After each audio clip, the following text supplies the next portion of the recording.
Nope. Just give a second. Now we might be recording, so you should say nice things. All right, we're still trying to work on this.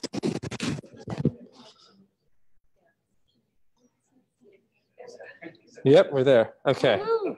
Excellent. Okie dokie. Okay. You want your slides up? Wait, so let me share it. No, what do I do? Oh, I go from, so I share it into a page. No, where am I sharing this? Just regular share? You. I'm so bad with this. All right, share. Here is our final. Anything that, Shtisel does any of the class. human beings here want to say anything to the humans who watch this online? No? Okay. Okay, cool. All right. All right, I think we're out. Okie doke. Let me get your slides.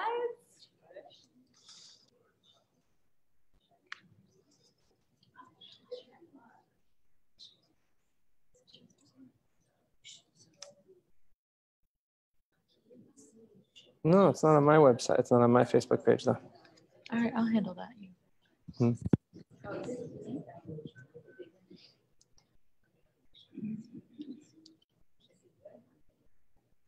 Yeah.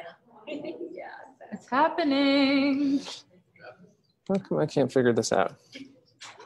Okay, the whole world is seeing my self-able to-do list. Oh, no. It's good advertising. Okay, how do I share that? I want to move this over. We're going to be like particularly clumsy. Okay, yeah, we're just getting going here. Okay, am I shared on my own Facebook page? Okay, okay. You are definitely going to have to help me here with the technology. Okay. Use the arrows to move them. All right, are we on? We're ready to go? We're ready to go. Okay, good evening, everybody. Welcome to our 5th and final Shtisel class. This has been really a lot of fun. And I guess even figuring out the technology was, I won't say fun, but interesting. I guess I learned a lot. Thank you, Rabbi Fruchter. But anyways, our last class is all about weddings and marriage, okay? For me, there are a few things that we're going to talk about. Actually, I want to, again, give a shout out and a thanks to the Shtisel Let's Talk About It Facebook page. I know Bashi's on, other people are on it as well. Really, a lot of the ideas from the class have come from that page, different questions that people have asked. So we're going to talk a little bit about Akiva and Libby, and we're also going to talk about Rouhami and Ghanina. We're going to talk about those two relationships from a halachic perspective, but also at the end, most of the class, I think, was really focused on halacha as it relates to the TV show. But also we're going to do a little bit about, I would say, hashkafa, more of the spiritual ideas or concepts of marriage and how we understand them based on the Talmud. So anyways, here you have a few pictures of Akiva and Libby. That was a little bit scandalous. Remember that scene. But first of all, I know on the Shtisel, I'm kind of just interested. I know on the Shtisel Facebook page, there have been lots of polls about who is your preferred relationship, Akiva and Elisheva or Akiva and Libby. A little poll here. Who goes for Akiva and Elisheva? Akiva and Libby. Elisheva was the first one. The schnitz, remember the schnitz? No, bad. Okay. Yeah, okay. No. That was a lot. No, it was okay. Walk back. I didn't say that. Okay. Elisheva was the first one who had been married 2 times, and Libby was the cousin. So Hadassah, was she even in the running? I don't think it was, no. She was I know, I remember Hadassah. I didn't remember, but so anyways, it seemed like here we have Akiva and Libby as the preferred relationship. And so I got some pictures here. So but something that's come up, and people have asked me, both, and just people who know that I've been watching the show, and also I've seen the question come up on Facebook. Is it okay for first cousins, they were first cousins, is it okay for first cousins to get married to each other? So we'll go through just very, very briefly this question. So obviously, we got to go back to the sources. You go back to the Chumash, Vayikra chapter 18. This is where you have all the arayos, all the sexual prohibitions. So the pasuk here says, "Ervas achos avicha," the erva, the nakedness, if you will, of the sister of your father. Sister of your father would be your aunt. Lo tegalish, that you're not allowed to reveal. That's a biblical way of saying that you're not allowed to have sexual relations with your aunt from the father's side. Share avichahu, because she is your father's flesh. Okay, so now your aunt on your father's side is prohibited. The very next verse says, Ervas achos imcha lo tegala. You're not allowed to reveal the nakedness of the sister of your mother. That would be the aunt, your mother's sister. Again, who is the you, by the way? A man. Like, we're kind of like talking to men here, and we're saying who, and then women have to figure out what their prohibitions are from seeing the male prohibitions. But basically, we're saying here, your aunt, whether it's from your father's side or your mother's side, it's a problem. Kisher imchahu, because your mother's sister is your mother's flesh. So in a certain way, it's almost like saying that would be like having relations with your mother or with your father. And by the way, the next pasuk even says that if your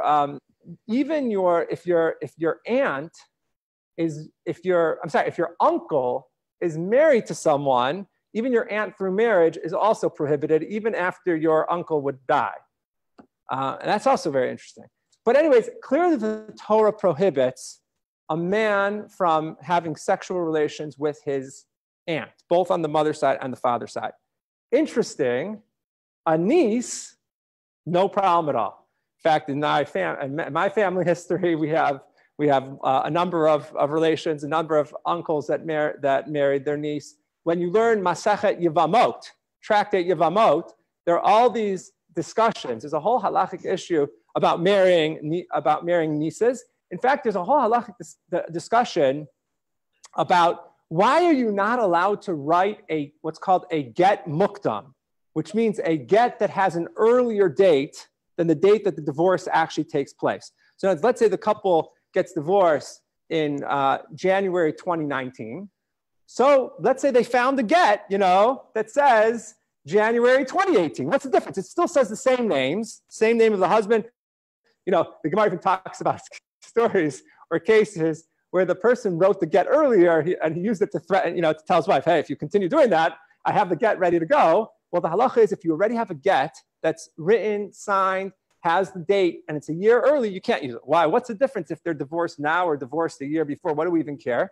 Well, there's a concept of Shem Yechafe al Basa Chosa, which means since, according to halacha, you are allowed to marry your niece, the rabbis are worried, listen to this, they're worried that maybe you'll be married to your niece and maybe she will have an affair. She will have committed adultery. And what you'll do is you have a connection to her. You care about her because she's your brother's daughter, right? So you don't want her to have capital punishment. In biblical law, if a woman has an adultery, what happens? Capital punishment. So what will you do out of your even though you're very upset at her because she was your wife and she just had an affair, but you don't want her to die. So what will you do?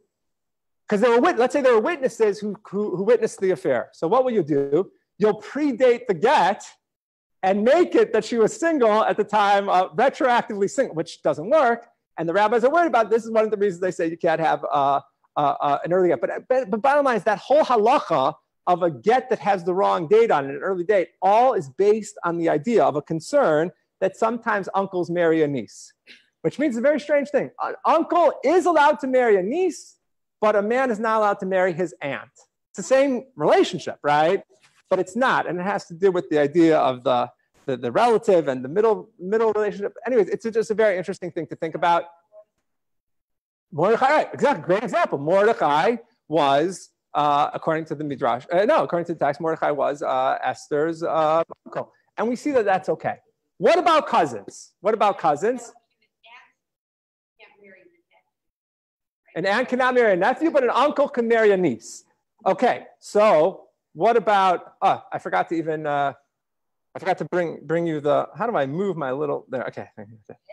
All right.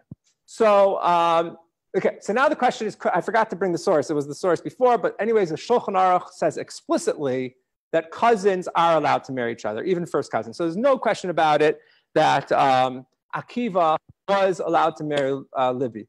But I did find this fascinating little piece here, and it's from a sefer called Hanisuim Kilchasam, which means like it's law. It goes through all of the laws of marriage, actually 2 volumes. Very helpful, especially if you're being Mesader Kedushin, if you're officiating and you forgot a halacha, it's all right out for you. You don't have to go look up in the Shulchan Aruch. It's very easy. So I found in this sefer, he had a little discussion about marrying relatives. Now, obviously, you can't marry the relatives that are prohibited, like marrying an aunt. But what about marrying a niece? What about marrying a cousin? Is this an okay thing? Is it a bad thing? Maybe it's an encouraged thing to marry relatives. Very interesting. So Amr Chazal, the rabbi said, can you see that? Oh, you can see it there. Perfect. Amr Chazal, the rabbis say, that it's good to make a shidduch. Tzarech means you should, right? You should make a shidduch with family members and relatives. The Kasver Rishonim, the rabbis say,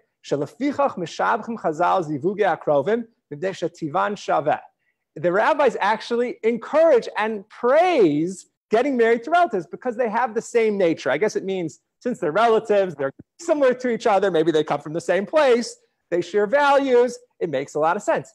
And you tell me, where do we find this in Tanakh, this idea in the Torah, really, this preference to marry family members? Where do we find it? With all the patriarchs. Look in the next text. You should marry someone from your family, and cling to your relatives. As it says in the pasuk, this is what I think when Avram is telling Eliezer, the servant of Avram, go find a wife for Yitzchak. Where does he say he should go? Go back to Mesopotamia. Go back to my homeland, and you'll be able to find a wife. Cousins, they should get married. Nieces and that, whatever it is, it's good. When people marry their own kind, so I don't know, I guess I'm translating literally, peace will be in the world. I don't know. This is what they're saying. They're saying if you marry, like where does conflict happen? Because this person marries someone else. Maybe this person is a Yekka. This person's German. This person's Hungarian. This person's Spanish. Oh, they have different places that they're coming from. That's where you're going to have machlokas. So what's the best thing to do? Obviously, the Torah delineates different prohibitions of very, very close relatives. But anything that's a relative beyond that, not only is it okay, according to this idea, it's actually preferable. And we see this with Abraham sending the servant of Avram to go find it. So the idea of Akiva and Libby getting married would be a great thing. And I think, in fact, there was one little conversation between Nucham and Shulam along those lines. How good would it be for us to have a marriage? Yeah. I'm going to repeat the questions, by the way, for the people who are online.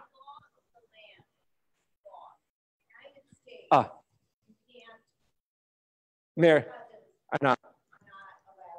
Right. Oh, that's a good question. So the question is, we have a concept called Dina de Malchuta Dina, which means the law of the land actually becomes halacha. And I didn't know this, but Debbie informs me that in America, the law of the land is you can't marry first cousins.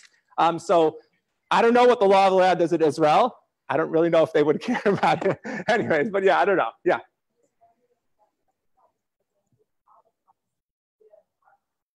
A lot of cousins. Yeah. Yeah, I've never heard about that. And so I really don't know. Okay, sorry. So yeah, the comment, Debbie makes a very good comment, which is that after the Shoah, in her family, and I'm sure in many families, lots of relatives, they came back to town. Who did they find? They found maybe one close relative, and they got married. Okay, I'm trying to balance between, because I know online people are concerned with too many questions because they can't hear, but okay, we'll get one more Bashi and I'll repeat it. Yeah, let's continue then. Right, so let's keep going. So that's the halacha. That's based on quoting Gemaras and Rishonim. There seems to be actually a preference to marry within the family. Obviously not the prohibited relations, but other than that, it's a good thing. Now, we see where it's bold, and I have the little line here. Ulam b'doro sha'achar haTalmud, but in the generations, post-Talmudic generations, yesha nimnu mikach, people said, no, not the best idea. Ki huchach shenisuin bein krovi mishpacha, it became proven, it became clear that marriage with relatives, alul lio sakana l'forem shiva, that there'll be a sakana, there'll be a danger. You're too close. There could be medical problems. I think it's true that a lot of the Jewish genetic diseases even came from the idea that people married, relatives. You got to mix up the gene pool, right? So the idea of marrying too close might be a problem. Okay, this is a metaphysical claim. Well, then why was it during Talmudic times that they were encouraging marrying your relatives and no one got harmed? That's because since they were doing it l'shem shamayim, they were doing it for the sake of heaven, Hashem protected them. Okay,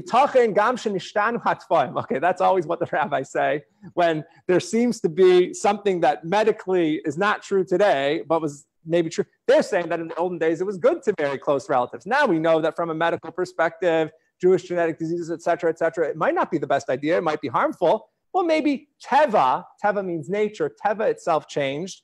So therefore, things are changed. Now it's come out, but this is a claim that maybe the teva, the nature of people, actually changed. Okay, there wasn't such a danger. Many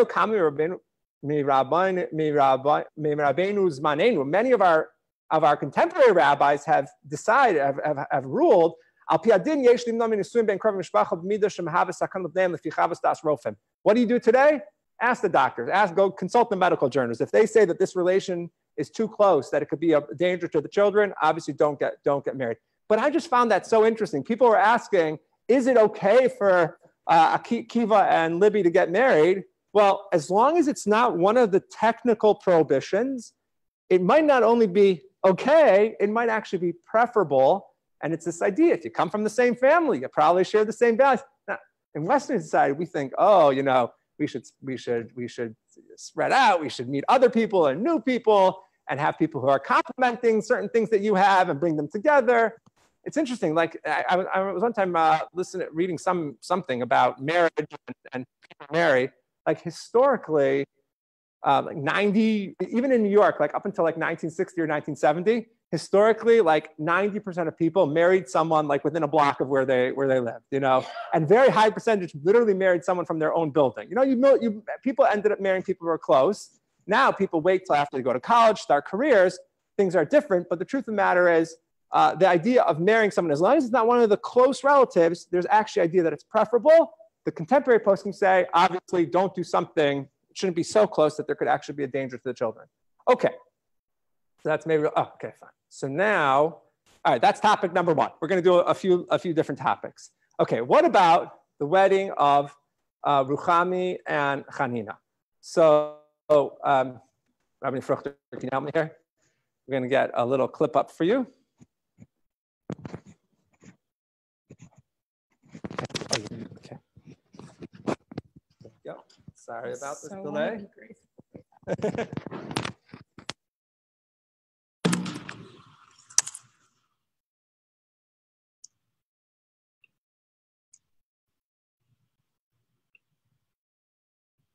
Talk amongst yourselves. Okay, maybe I'll do a different topic while we're waiting. Yeah. Okay, yeah. I remember the show that a man should not marry a woman who has the same maiden name or same last name as no, well, I mean, that's the idea of not marrying, not maiden, same name, like same first name. They didn't have maiden names. Yeah, this is a statement from Rabbi Yehuda Chassid, and that gets to be very interesting. People will, it actually does create a lot of conflicts around marriage, but that's not halacha. That's more of a. They can't hear you, so. Okay. The answer to your question about Israel, yes. It's illegal? It's legal. It's legal. Wow. It's a difference. Legal. And that all marriage is actually. Shema Yisrael, Adonai Eloheinu. That's right. Think so? Adonai Echad. I just thought, that's the first one? Think so? No, that can't be. So, this seems not to be about the thing I'm sorry. that we were talking about. Okay, there, it should be. Season 2, episode 4. Episode 4, minute 17? Minute 17. No, that's minute 17's over there. Yeah, there you go. Okay, sorry about that. Ishmir. Okay.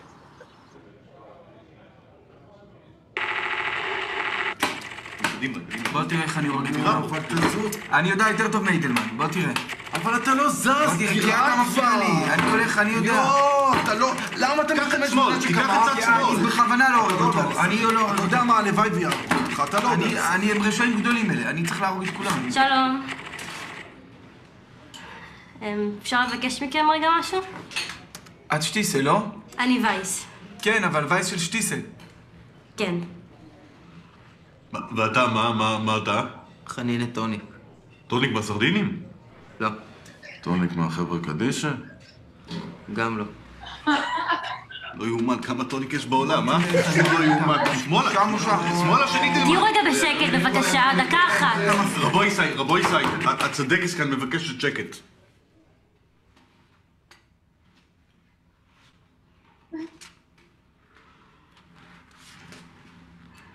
אתם העדים. מה?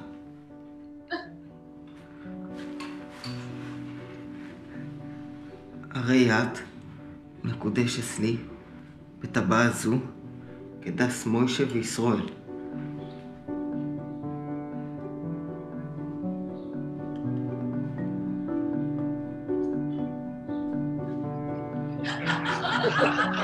מזל טוב.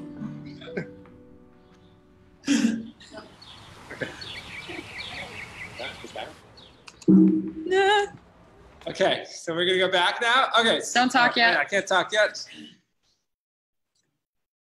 Where is the mic?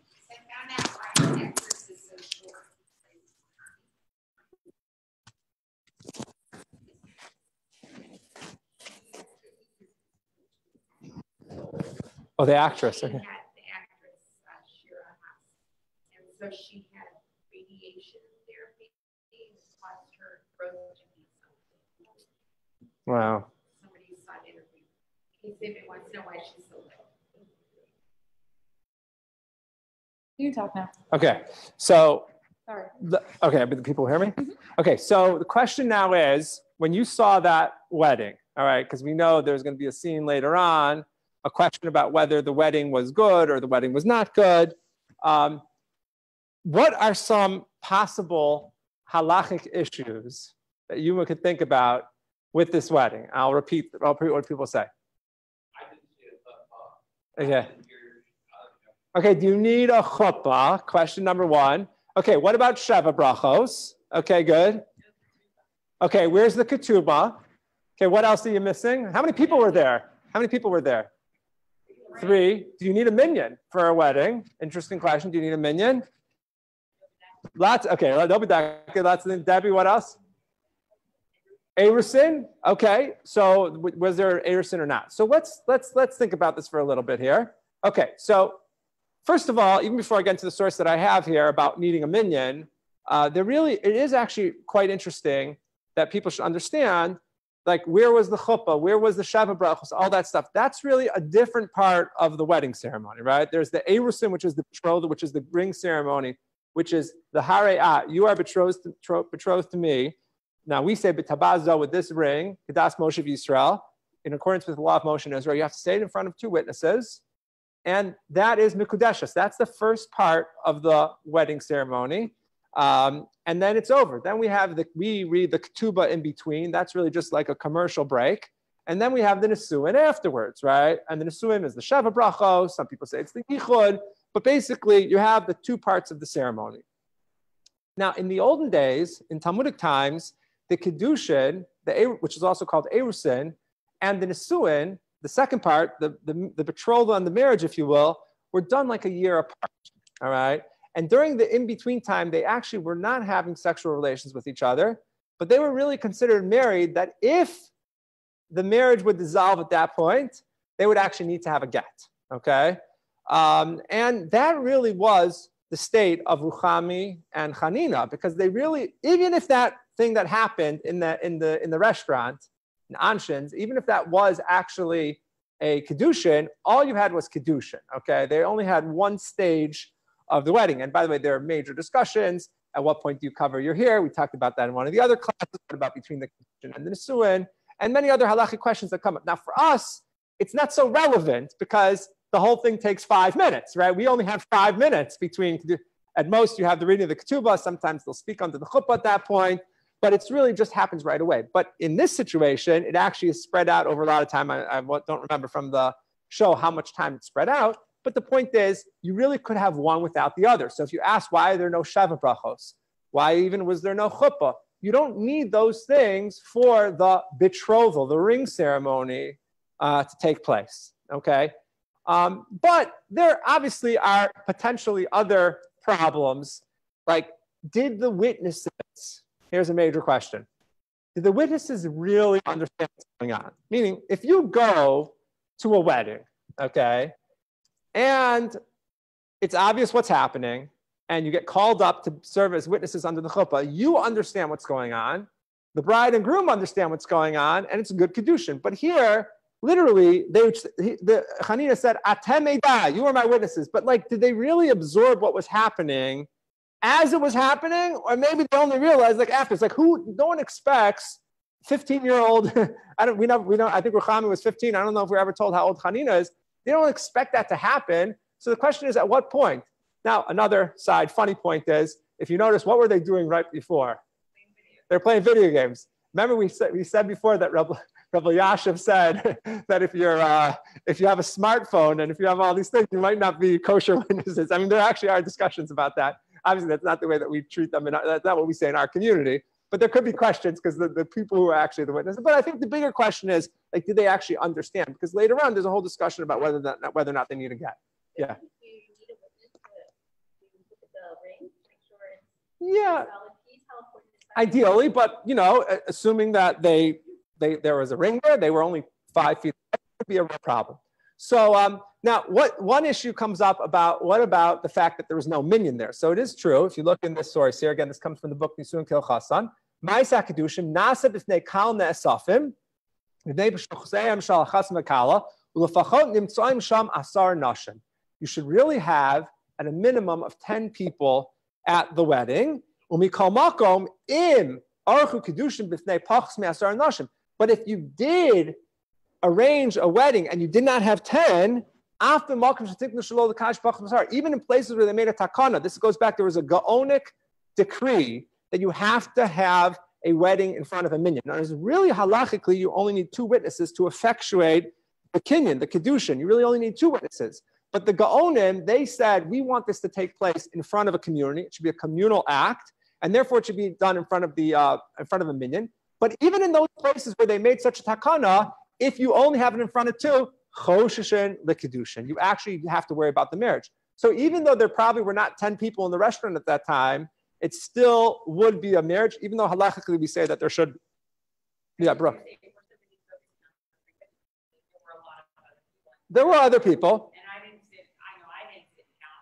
Right.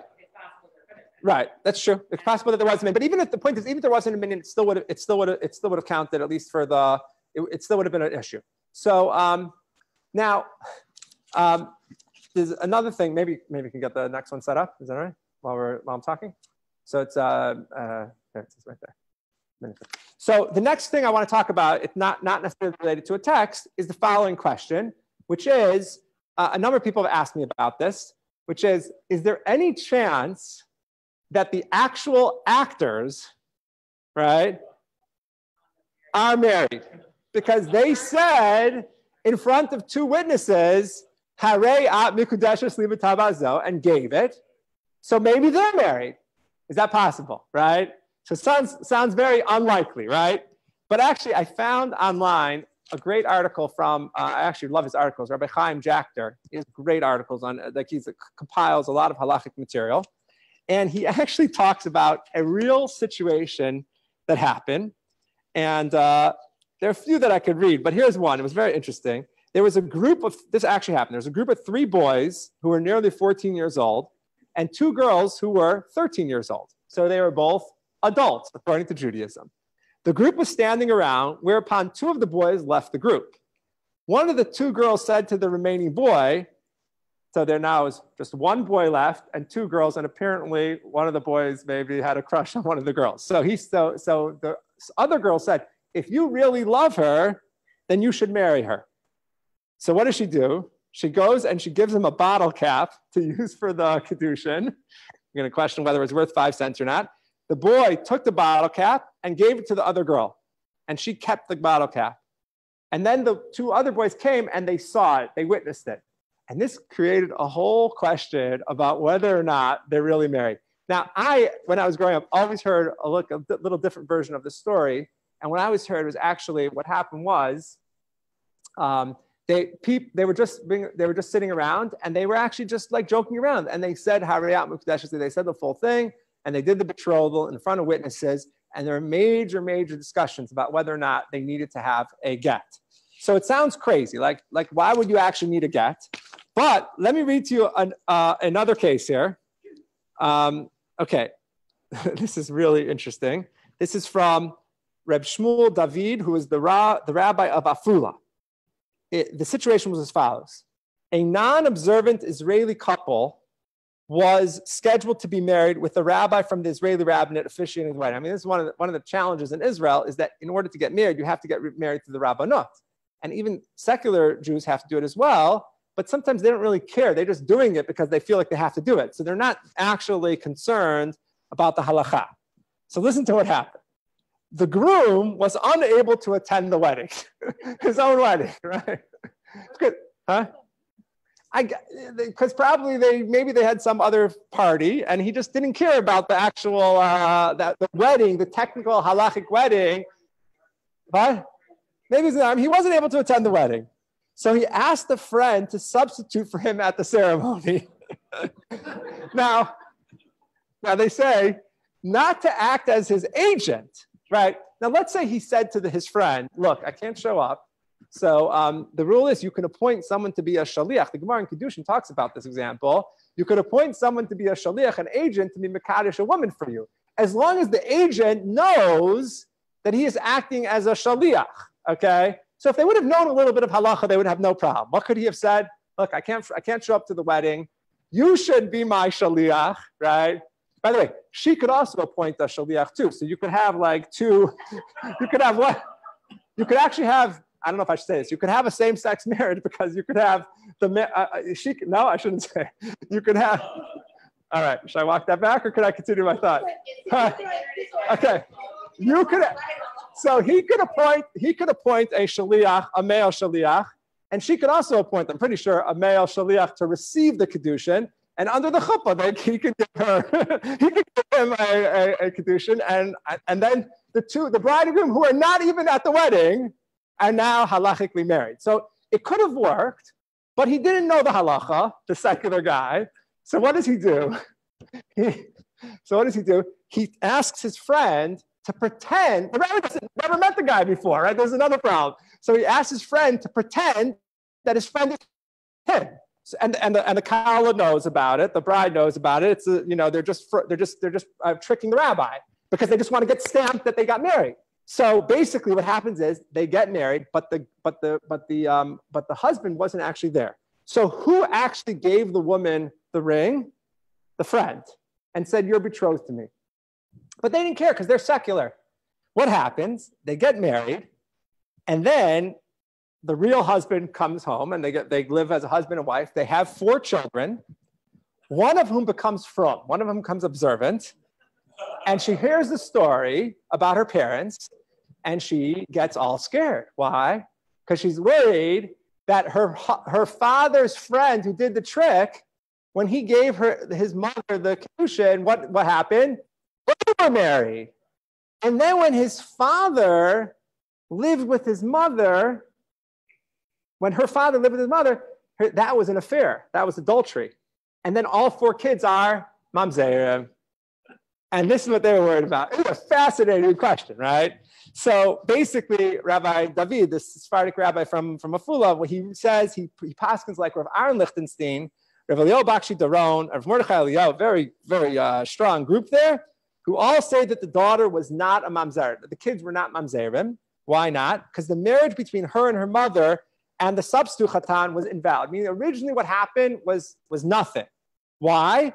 One of the consideration was the fact that there was an umdina demuchacha, that her mother and substitute chassan did not intend to be married to each other. After the fact, we know they never intended to get married. The fact that the friend gave a ring and said, "You're betrothed to me," but he wasn't intending to get married, and they were just trying to trick the rabbi so that they could get stamped down on the wedding approval. So consequently, because of this idea, they're not really married. So you could use this idea, right? Obviously, in the case, even more so, I mean, it's much more. You could use it in the case of the actors and say there's no question the actors are not married. But here, I want to quote another thing from this article, which actually helps us explain a little bit the concept of Rouhami, because there's another scene, which I don't think I have here, but there was another scene where Rouhami, where after Rouhami and Ghanina got married, the first marriage, remember there's a scene with Shulam, he invites everyone to the table. He invites Rouhami's parents were again Gitti and what was the father's name? Lipa, right? Lipa. And also they invite Tzvi Aryeh to come from Kola, right? Because he's the halachic authority. And Tzvi Aryeh says, oh, they're definitely married, they need a get, but they only need a get l'chumra, right? They only need a get because maybe there was something wrong with the wedding, but he doesn't explain why. And basically then Shulam kicks him out. Shulam says, could you go in the kitchen? I want to talk. And basically then he scolds Gitti and Lipa because they're not having a good marriage themselves. And he says, this is why Rouhami has done this, whatever it is. But the point is, there's a whole discussion raised about whether or not they really do need a get, whether they're really married. And the question is why? I'm not talking about the actors, I'm saying in the show, right, Rouhami and Ghanina, you saw, they were fully intending to get married. No, that's marriage. The Erusin, the betrothal, is really the Kedushin. It's the first part. If you have a betrothal, let's say for whatever reason, you're at a wedding, and the chassan and kala, they do the ring ceremony, right? Then you read the ketubah, and then like a fight breaks out, right? Before the Shabbat brachas, and they say, we're done with this, and they storm off. What would the halacha be? They would need to get there. Even though they haven't had the Shabbat brachas, even though they didn't do the yichud room, they would still need to have a get at that point. So that's where we are now with the next 2 or 3 months with Rouhami and Ghanina. We're at that stage. Like as the ketubah is being read, that's basically where we are for 2 months in the TV show. So they absolutely would need a get. But why did Tzvi Aryeh, and also Shulam said that he consulted one of the great Chachamim of Yerushalayim, one of the great sages, and they said maybe they don't need a get. Okay, it's good to get a get, but maybe they don't need a get. What was the problem? So I was trying to think about this, and I came across this paragraph in this article. He says we should note that Rav Moshe writes that even if Moshe Feinstein, even if the witnesses merely had a doubt as to whether the couple was joking or had genuine das to marry, genuine intention, they are not considered valid witnesses. Meaning it's not that the Kiddushin between Rouhami and Ghanina was a problem. They are adults. They're over the age of 12 and 13 respectively. They gave it with full intention to get married, and it was a shava pruta. It should be a marriage. But you need kosher witnesses. And since the witnesses were not sure what was happening in front of them, you could make the argument that maybe they really don't need a get. So you'll say, oh, what's the big deal? Just have her have a get, right? What's the big deal? No, there is a big deal. Because as soon as she gets a get, now she'll never be able to marry a Kohen. You don't want to limit, so this is always a concern. But that was the halachic discussion about whether they would actually need to have a get. So we're running out of time. So I want to continue. Let's go now to the next clip.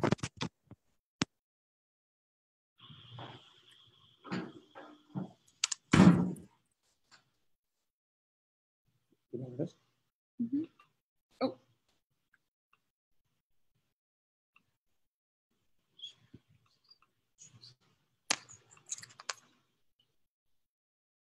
Okay, this is after they got married. Remember they set up, Lipa set up an apartment for them.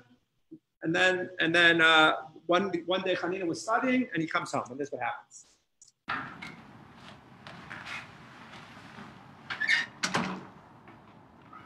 באת. כן, מה, חיכית לי? כן. מה השעה? 3:30. מה, אתה עד עכשיו למדת? עד עכשיו. ביקשתי ממך בפירוש לא לחכות לי. חיכיתי. אני מצטער שחיכית ככה. סליחה. בסדר. לא נורא. במקום ארוחת ערב זאת תהיה ארוחת בוקר. בטח מת מרעב. אני באמת רעב.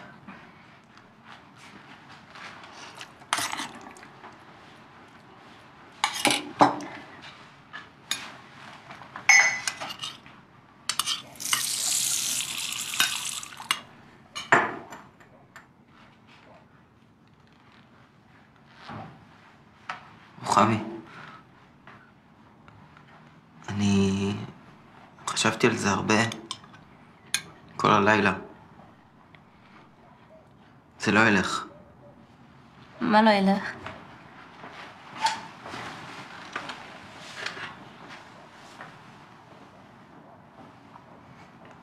אני לא אצליח ללמוד ככה. כשאת לידי. וגם לא כשאת יושבת ומחכה לי. מה? אני אוהב אותך יותר מדי, רוחמי. אני אוהב אותך. ואת קרובה. ואני כל הזמן נלחם בעצמי. אני יושב מול הגמורת. ואני חושב רק עלייך. לא בשביל זה התחתנו. אבל אתה תתרגל. אני חשבתי על זה. כל הלילה. והחלטתי. אני רוצה לנסוע לישיבה בצפת. ללמוד שם בלי הפסקה. רחוק מפה. רחוק ממך גם. אפילו לא הסתכלת איך סידרתי פה. תסתכל רגע. זה הבית שלנו. זה חדש, זה חדש לך, זה חדש גם לי. ולוקח קצת זמן להתרגל, אבל אנחנו נתרגל. ואתה תלמד טוב, ואז תחזור הביתה, נאכל יחד ארוחת ערב, תספר לי על דברים שלמדת.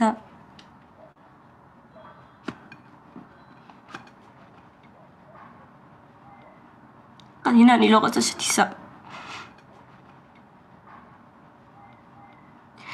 ואם אני אבטיח שאני לא אחכה לך בכלל. פשוט תבוא מתי שאתה רוצה, אפילו לא כל יום. תמיד תחכי לי. ואת תדעי שאני קרוב, ושאני יכול לבוא אם אני רק ארצה. וגם אני אדע את זה. ולשנינו זה יהיה איסורים. אתה מתכוון לנסוע? עכשיו. מיד אחרי הארוחה.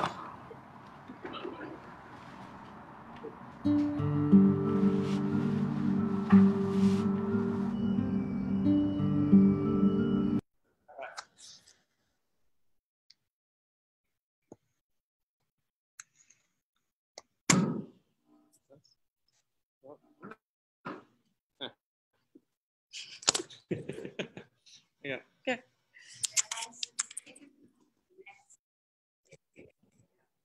Relation. Yeah. Yeah, I don't think, I mean, the only problem in the show is that since they didn't have it, it was really troubling to me that they were actually living in the same apartment because they never actually had Shabbat Brachos. They never had the second part. They never had the Nisuin. So, you know, I think from a halachic perspective, what they were doing, there's something missing there in the show. I don't know. Maybe someone who's listening online. There's definitely, I think, something wrong with that. Of course, yeah, but we don't know that they were having relations with each other. But the question is, even the fact that they might have been living together, or that's a problem. That could have been a problem. Yeah, Brooke. Right. Right. Okay. So we're going to talk about this idea of him leaving. That's my next discussion right now. So okay. So this will be our last one. Sorry for all the videos going back and forth. Okay. So now I want to talk about this idea because it almost feels like the people who wrote these episodes with Ghanina leaving, and actually Ghanina is a very interesting character because it's someone that I was never that person in the yeshiva who would like put my feet in cold water and whatever it is just to stay up and be able to learn, or burn myself, of course, and do all the things that Ghanina did. But I knew people who did that. I actually knew people who did that in yeshiva in order to just learn a little bit more, 5 more minutes, 10 more minutes. So watching Ghanina was actually very interesting for me to think about. But this whole idea of Ghanina feeling this tremendous conflict, and he didn't even want to be home. He wanted to go to Tzfat because he would be thinking about Rouhami too much, and that would take away from his Torah study. Well, there are actually Gemaras about this topic, and there's a very, very interesting Gemara, which I want to focus in on right now. So here's the Gemara from Kedushin 29b, and the Gemara says as follows. Tana Rabbanan, we learned in a Braita, our rabbis taught, Lilmo Torah v'lisa isha. What should somebody do if they have the following two options before them, or a conflict? They could either study Torah, or they could get married. What should you do first? The kid graduates from high school. Now they're going to go off to yeshiva to learn Torah. What do you mean? Why are they going off to yeshiva to learn Torah? They're of legal age to get married. Why don't we first get them married and then afterwards send them off to yeshiva? Right? That's the question. What should we do first? Should you first study Torah, or should you first get married? Now, and the Rashi and the Mefarshim, they explain what's the advantage of each approach. So what's the advantage of first studying Torah before you get married? Why is that advantageous? What do you want to do? Because if you're first studying Torah, yeah? If you get married first and then study Torah, then we never get to Torah. All right, yeah, if you already get married, right, then you're going to have the responsibilities of marriage. You have to get a job, do all those things, and maybe you'll never get to Torah study. So then the idea would be, maybe it's better to study Torah first.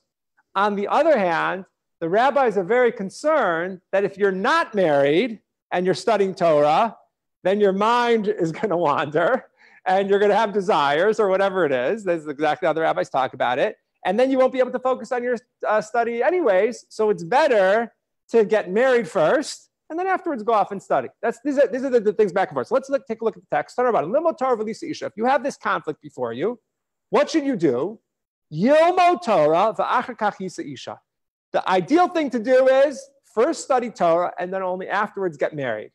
V'im yesher lo below isha, but what if it's impossible? The person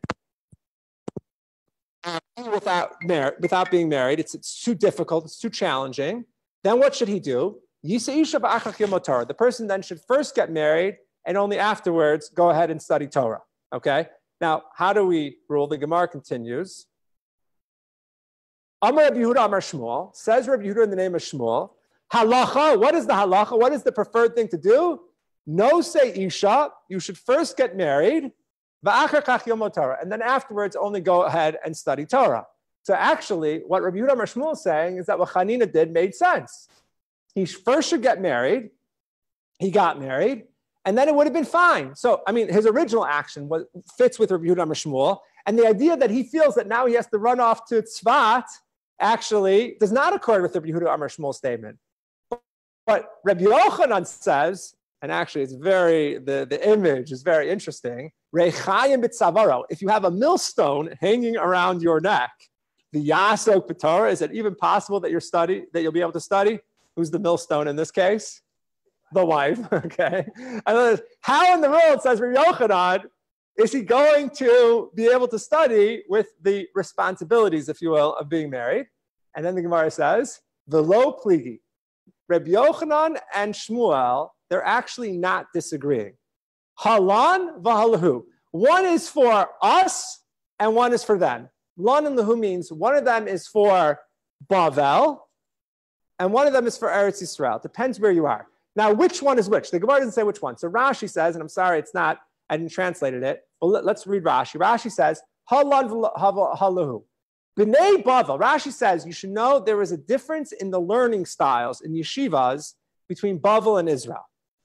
In Bavel, what did they do? What would they do? They would go to yeshiva. Now, the people in Bavel, where would they go to yeshiva? They would go to Israel. Just like we in America oftentimes will go to Israel to learn. Well, they did the same thing in Bavel. But since they're learning away from home, right? They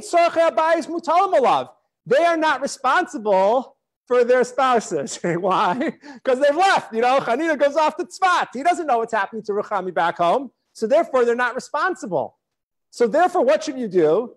No say Isha. First get married to have it below here, because that will take care of any inappropriate sexual thoughts that you might have. Because why? Because you already got married. You were already with your wife a little bit. And then afterwards, go and study Torah. This is very challenging. You understand what he's saying? He's saying, since in Bavel, they would go away to yeshiva. So once they go away, they don't know that their wife and family is home hungry, right? So therefore, what they don't know won't hurt them. This is what Rashi's saying here, right? So therefore, what is the best strategy for them? They should go away. They could do it after they get married. This is what Ghanina actually chooses to do. He got married, but then he knew that if he would stay home, it would be like a millstone around. She would be a millstone around his neck almost. And therefore he said, I'm running away. I'm going to Tzfat. But halahu, but the other one is for the people in Eretz Yisrael. Livnei Eretz Yisrael, halom b'mkomam, who are learning in their place. Im nosei isha, so therefore if they get married first, yitzorch habayis mutamalav, they're going to have too many responsibilities, vivatlu, and that will not take away from their Torah time. So therefore it's better to wait and only get married later in life. Get all your learning in first, because if you don't get married, if you get married first, you're going to be home because you're studying in a yeshiva in Israel, and that could actually take away from your learning.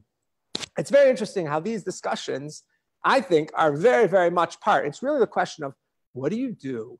Like someone like Ghanina, he had these two major, very passionate loves in his life.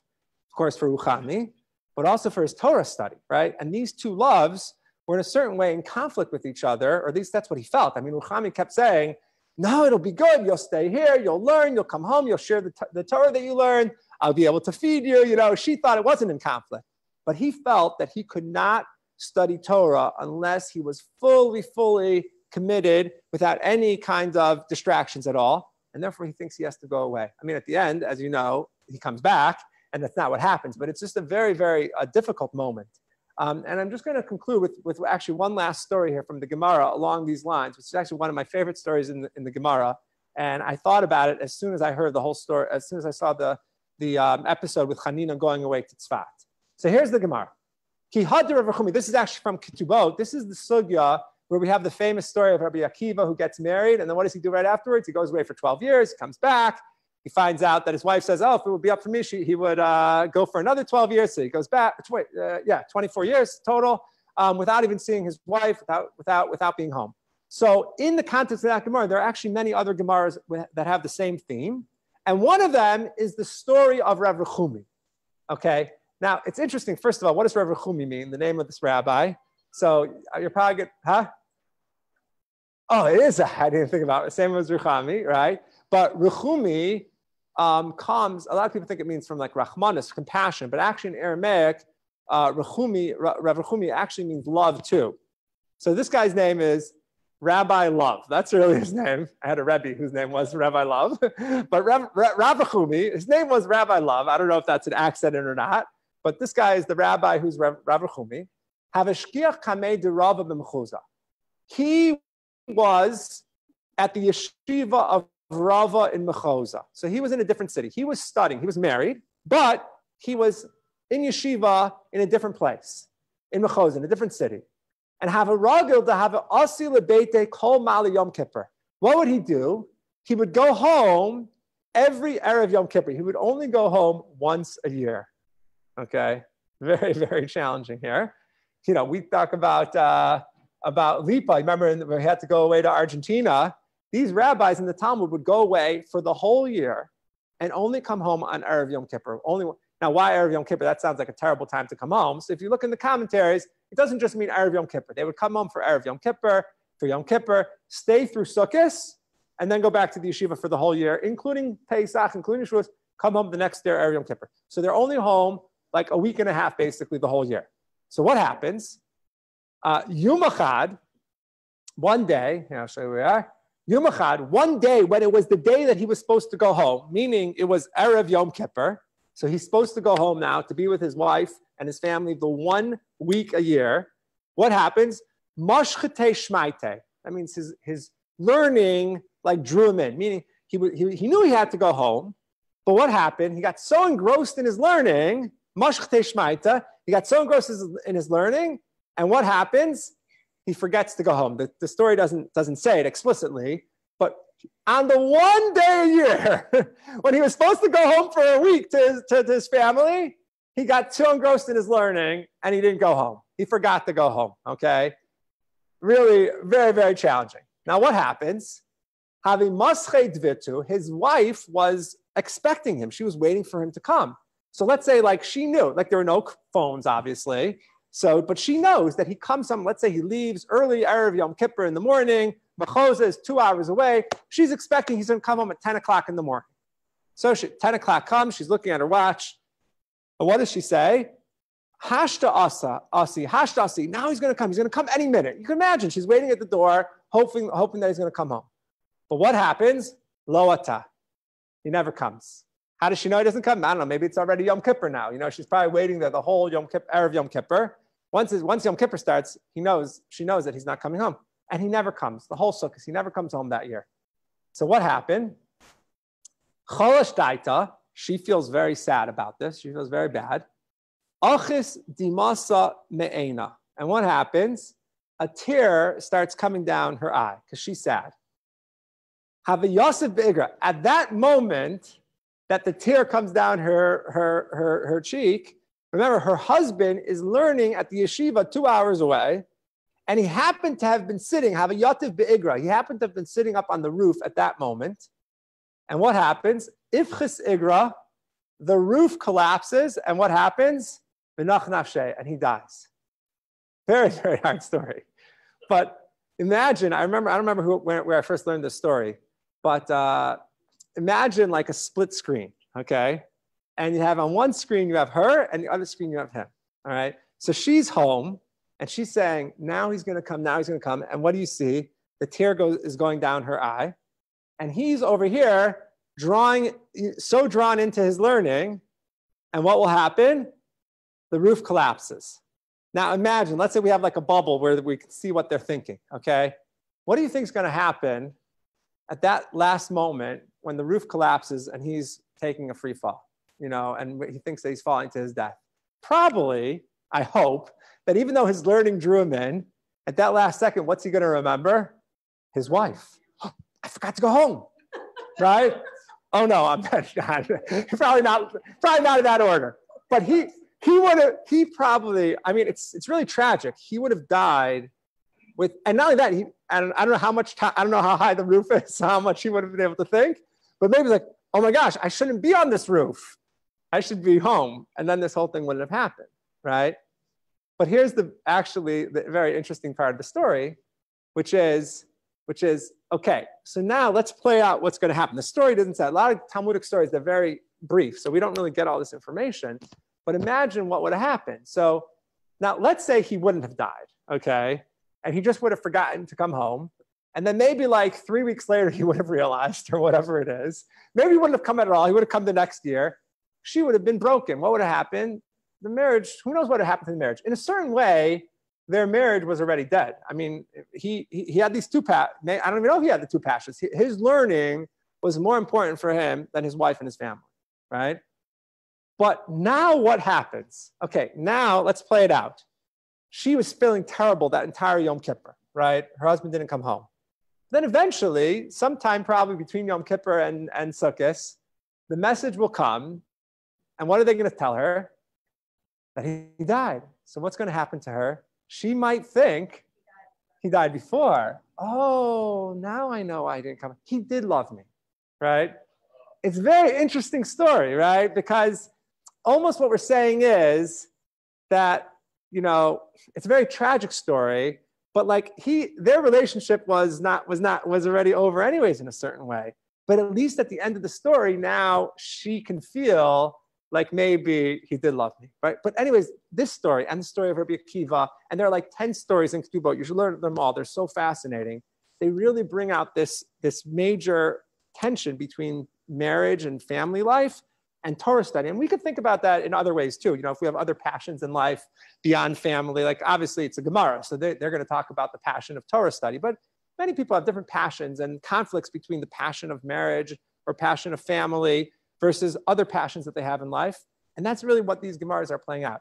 And that's exactly what you see with Ghanina and Rouhami. It's such a tragic piece of the story of the television show because it's like, she wants so much for him to come home and she wants to support his learning. And he also wants it in a very deep way, but this other piece of the Talmud Torah doesn't let it happen. But the truth of the matter is in the Gemara, there are debates about is that the right way or not. And that's certainly not our way. the way that we paskin, the way that we rule, the way that people act nowadays is we don't encourage, even in kollels, the people who are learning the most, they're not going away from their families for a year.